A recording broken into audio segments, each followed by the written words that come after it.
Is The Will of the Many overhyped? Maybe a little bit, but put your pitchforks down. Let's go through what I mean, because I actually really like this book. I think it's a great book. But hype is a crazy thing, and I think it can mess with expectations. So I want to go through the good, the bad, and help you understand what this book is all about, so that if you decide to read it, you can hopefully have a good experience and know what you're getting yourself into.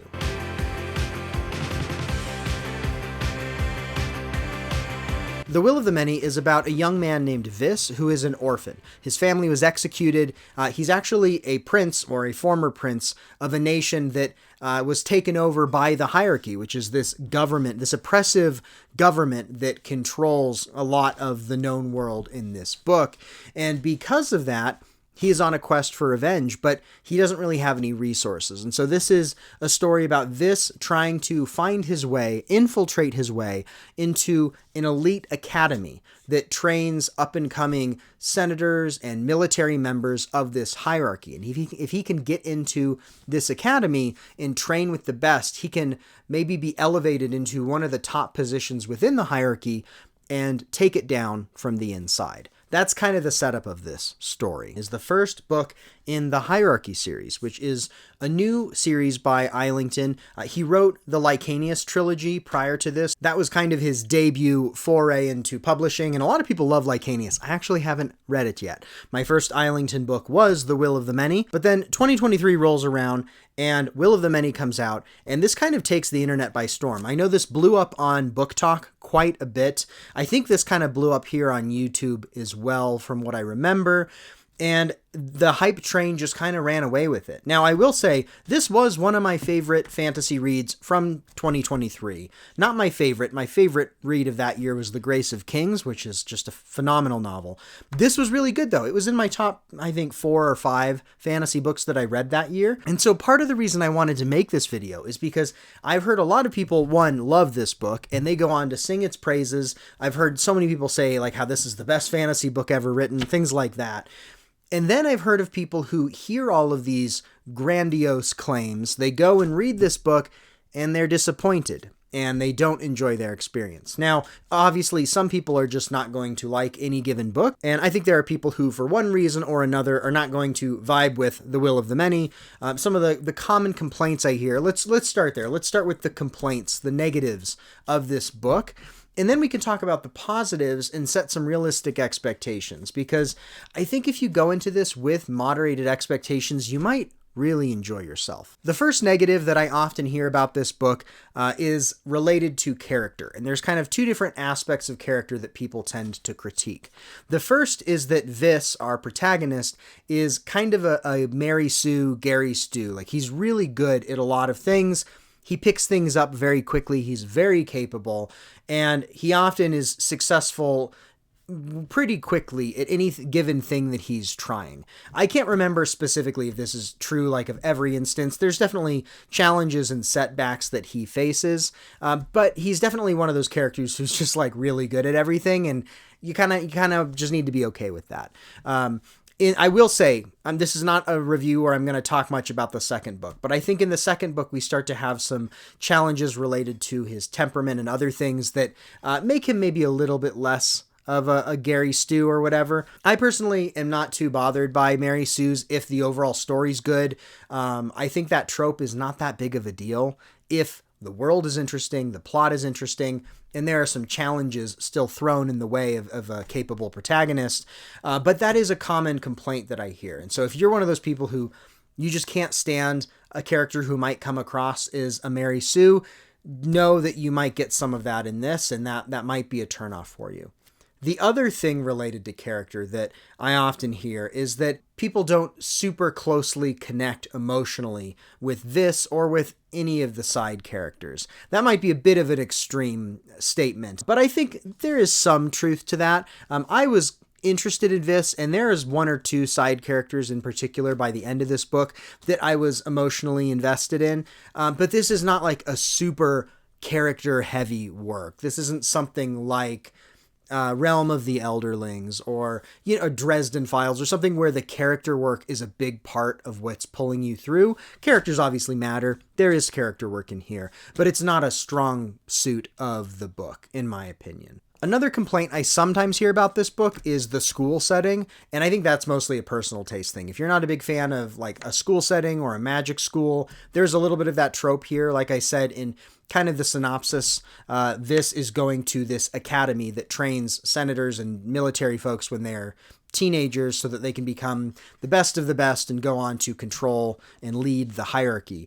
And so Vis is kind of going through this academy for a decent chunk of this book. That's not the only thing going on here. You're not going to be just trapped in an academy. Like there's stuff happening outside of the school, both before, during, and after. So there's a lot of stuff in here. So even if you're not a big fan of academia and fantasy, there's plenty of other stuff happening, but it's worth noting. One other complaint that I sometimes hear is that the magic system is not super well explained, and I think that's addressed a little bit more in book 2, and also that this is a little bit complicated near the end.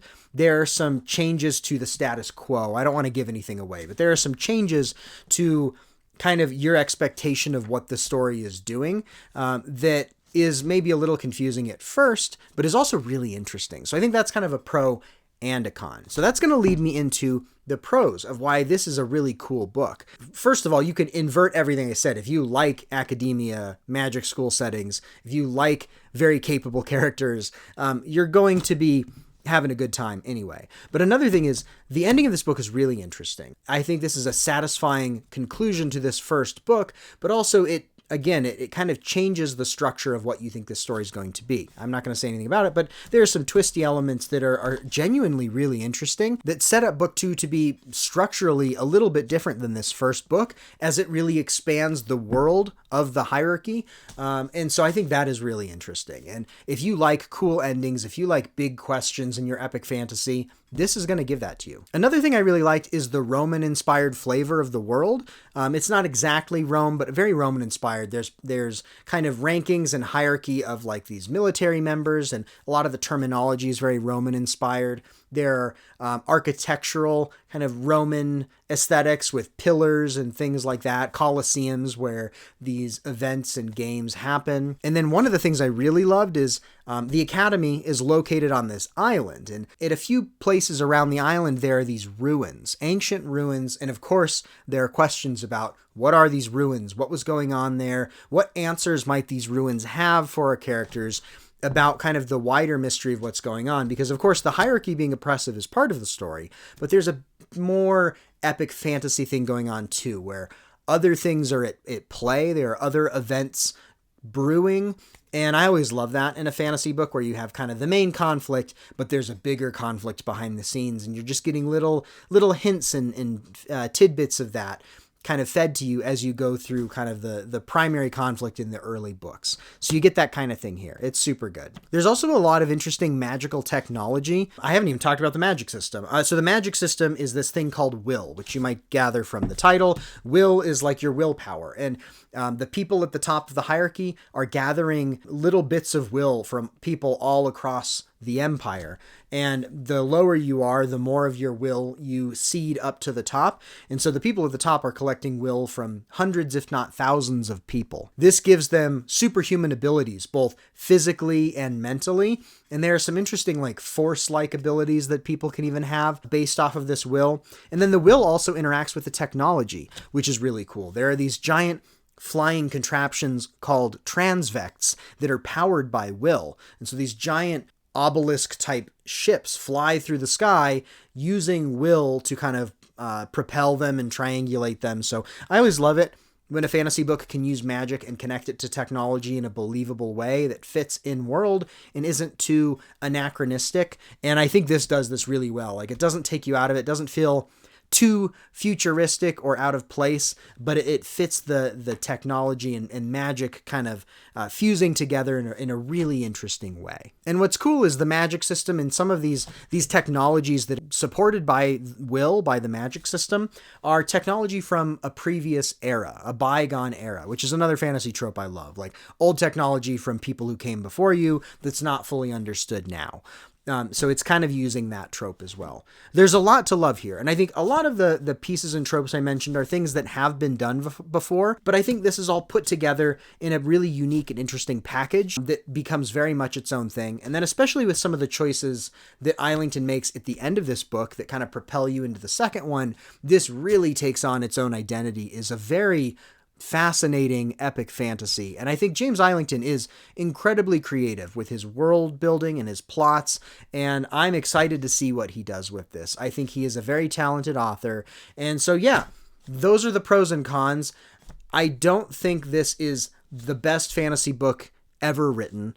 I don't necessarily think this is going to sit alongside the likes of Lord of the Rings, Realm of the Elderlings, A Song of Ice and Fire, some of the top of the top series for me. This isn't quite at that level, but this is very good. And it's a book that I actually reread this in preparation to book 2, which just came out last month.